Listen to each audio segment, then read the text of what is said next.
Welcome back to my channel. My name is Deshawn and this is Lush Uncut. A few weeks ago, the story of Shiloh Hendrix took social media by storm.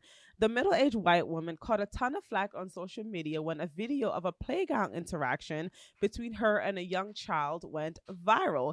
Here's the story from a local ABC News affiliate. In Rochester, which took the national stage last week thanks to a viral video posted online showing a woman using a racial slur against a child. Tonight, the community reaction continues as protests are being held to stand against hate in the Med City. ABC 6 News reporter Chandler Jackson joins us live now from one of those protests. So Chandler, what can you tell us?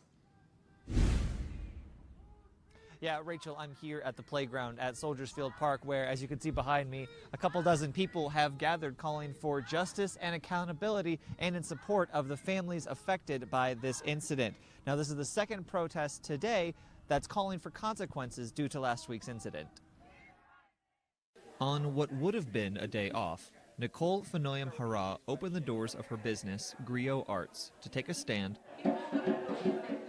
and make some signs. Again, I think it's just a natural thing. Sign making is also, for me, art and protest are the same thing, always and forever. Just for some background on the incident, Shiloh Hendrix and her son was at a playground somewhere in Rochester, Minnesota, when a young boy, his age is currently unknown, some are suspecting that he's probably maybe about 6 or 7, or maybe a little older, like 9 or 10, came over and took something out of her bag. Now, Shiloh responded by calling the young man the N-word, and that is when a fellow bystander started to record the video and demanded that she either apologize or admit to calling the boy the racial slur. Following the incident and the subsequent social media outrage, Shiloh did the unthinkable. Instead of apologizing for her actions, she doubled down and then asked for support. She took to the web and set up an online fundraiser aimed at raising money to help her family relocate as a response to safety concerns. My name is Shiloh and I have been put in a very dire situation. I recently had a kid steal from my 18-month-old son diaper bag at a park. I called the kid out for what he was. Another man who was recently found out as had a history with law enforcement proceeded to record me and follow me to my car. He then posted these videos online, which has caused my family and myself great turmoil. My social security number has been leaked, my address and my phone number have been given out freely. My family members are being attacked. My eldest child may not be going back to school even when I exercise.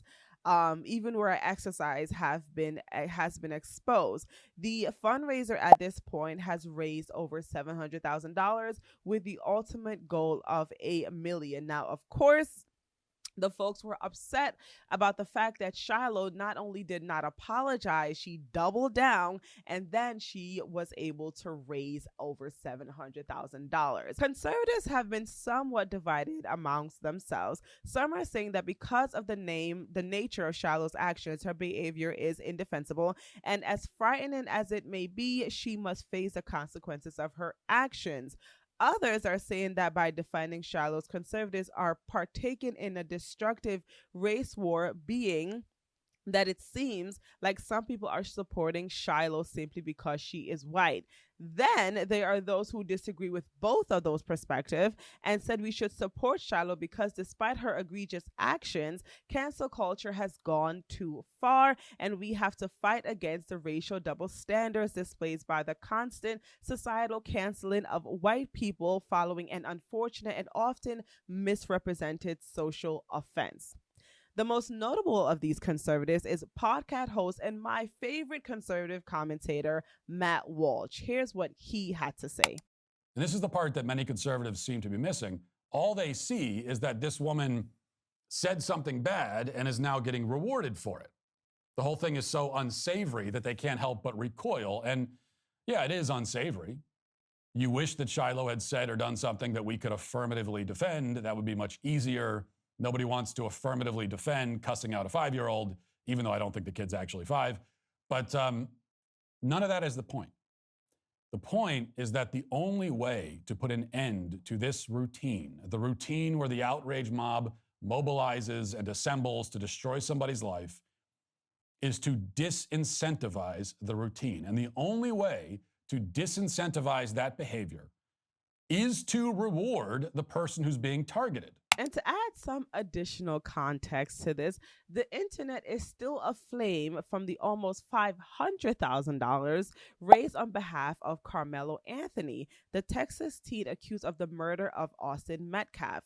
Some are saying that the support and outrage for both Anthony and Hendrix allude to an underlying racial double standards and notably a white versus black race war. So the ultimate question is, are we in the beginning of a race war? My answer to that is no, but we are in a war, one of which we have been fighting for decades, and that is the war between truth and deception. Here's the thing. There is a racial double standards in this country. For example, here's a video that went viral a couple of years ago. It's from the social media outlet called The Cut.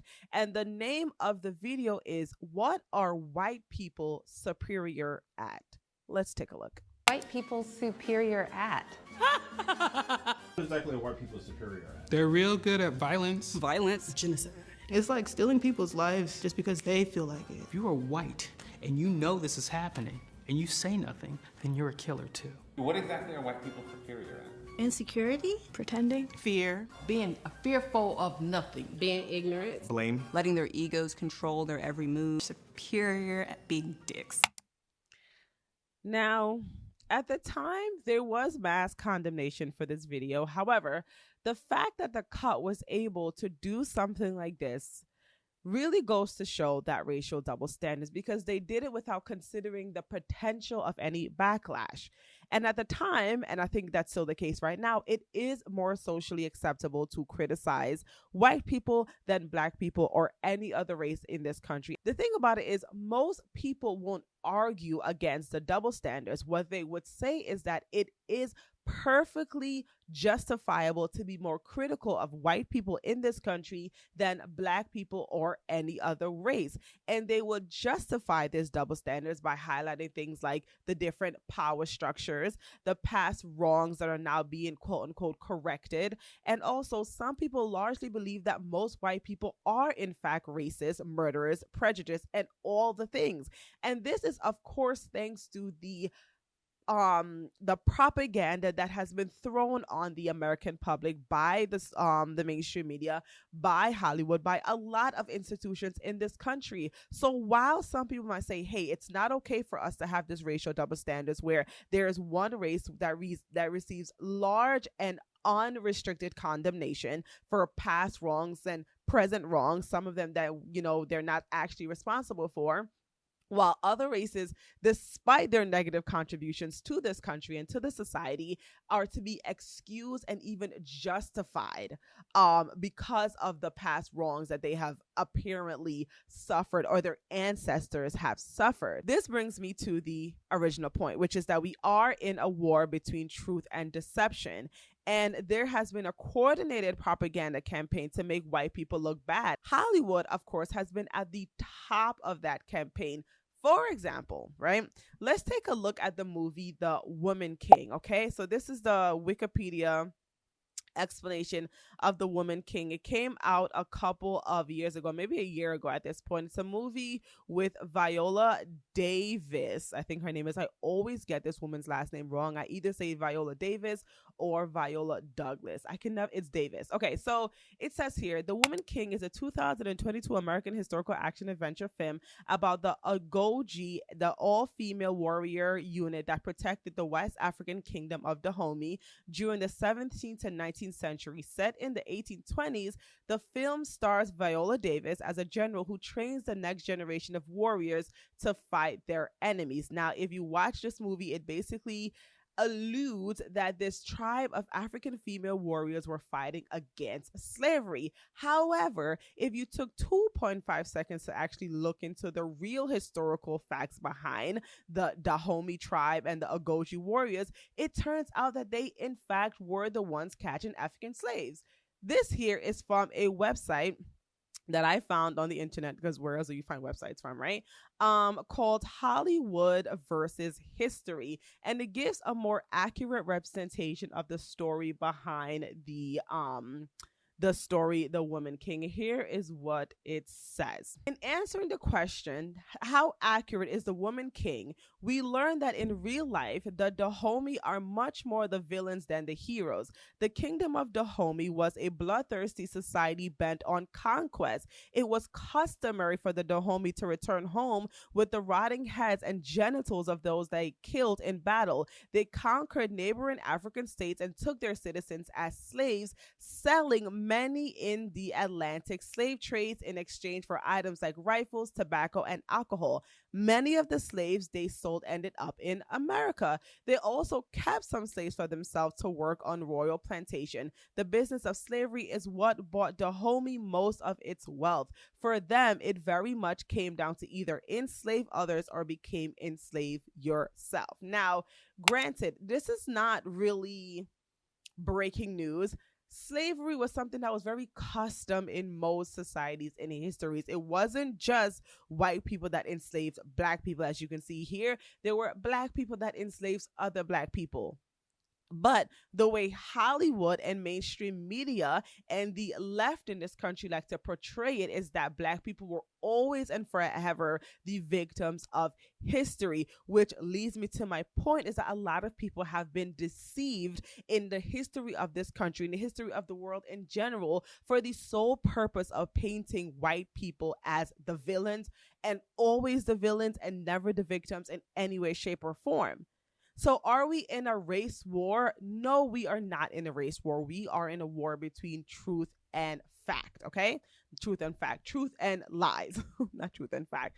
So what else do I have to say here? So this has been happening for years now. We are now seeing the real fruits of the Summer of Love 2020. What we are seeing now is the backlash at the end of the day. Like Matt Walsh said, people are entirely sick of the clean-cut racial double standards. People are tired of cancel culture. And yes, the incident with Shiloh Hendrix is not cookie cutter, easy to defend. Her actions was wrong at the end of the day. But at the end of the day, it is not justifiable to sit there and cancel people and threaten their safety and the safety of their family members because they said a bad word, okay? And at the end of the day, the way we are in 2025, I think we need to get to the point as Black people or, as Americans in general, where we realize that the notion that saying one word, if your color is a certain pigmentation, then makes you this evil, murderous person is just ridiculous. Either you have a problem with the word being said or you don't, okay? Now, some additional points that I have here is that you will never see my support for the white people bad narrative. And that's for a couple of reasons. Number one, I am a Christian, okay? And the word of God requires me to see all his people as beautiful and valuable, okay? Christ died for everyone at the end of the day. So who am I to sit there and paint one people bad just because of the color of their skin? It's actually ridiculous. And honestly speaking, there's a lot of people that I feel like, and this is some people that I know that are very actually racist and prejudiced, but again, they justify this racial prejudice because of the history of, Black people in this country, or what they feel are, imbalances, in power structures in this country and systematic racism, blah, blah, blah, blah, blah, blah, blah. So they justify their racism. But at the end of the day, racism is racism. The same way that the white slaveholders and plantation owners justify their racism and looking at Black people as less than, is the same way that you're doing it for white people. So if it's not okay for them to do it, then it sure as heck is not okay for you to do it, okay? So there's a lot of people that need to learn to hold themselves accountable for their own personal racial double standards. Racism has been the most devastating distraction to Black America. And frankly, I have had enough of this. Black America in this country has so many issues, okay? And if you wanted to put racism on in terms of the list of like what's the more severe and important and impactful issue that Black America is facing, I would put it like right under, I want to say like last. It was like a list of 1,000. Racism would probably be second to last. I don't know what will be last. Maybe there's something that's like, just as, not impactful as racism, but honestly, it will be at the bottom of the list for me, because at the end of the day, Black America has much, much, much bigger fish to fry. And we can spend the next 2, 3, 4, 5 generations focusing on the bad white man, or we could take some look internally and get our crap together. Okay, so I'm entirely sick of the conversation about anti-Black racism in this country. We've had it enough. At this point, like I said, take some introspection and get your communities together and stop blaming white people for everything, because it's not their fault. It is 2025. On the other hand, and I think this is something a lot of conservatives need to be aware of, while the frustration with cancel culture is justified, while the racial double standards is clear cut and present in society, we do have to be careful to not add fuel to the fire. And it's a very complicated line to toe, trying to stand up for what is right and point out what is obvious. And, at the same time, you don't want to, I don't know. It's always been very difficult for me personally to toe this line, because sometimes I get so frustrated, and it's like you just can't be bothered. But I think a lot of diligence and wisdom is required when it comes to having these conversations, because I have seen that there are some people online, that would consider themselves conservative or on the right, that have simply veered into straight cut racism and like anti-Black racism. Like, I've seen some things online, and maybe that's just my algorithm, which I need to do some introspection as to why my algorithm is so difficult. But anyway, I've seen some things online where I'm like, the frustration is slowly boiling over into just clear-cut anti-Black frustration. And there's this new trend on TikTok that I came across yesterday called Black fatigue. I'm going to do a video on that later this week, but I think that is what is being represented in that frustration. People are just tired of the double standards. We have to just ask God for wisdom and, to stand up for the truth in a way that is helpful and displays his love, and do so with fervency and unashamed. Cancel culture needs to end, okay?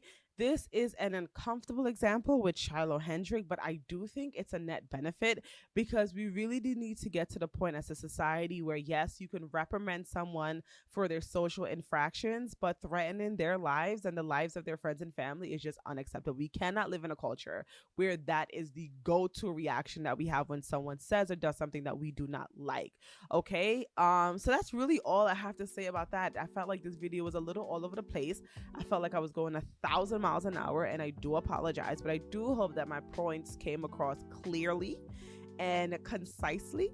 And yeah, I think that's all I have to say. If you enjoyed this video, go ahead and hit that subscribe button, hit that like button, throw something in the comments section, and if you have not, go ahead and hit that notification bell so that when I upload again, that you will be notified. Thank you so much for your time and your attention. Remember to be blessed and be a blessing.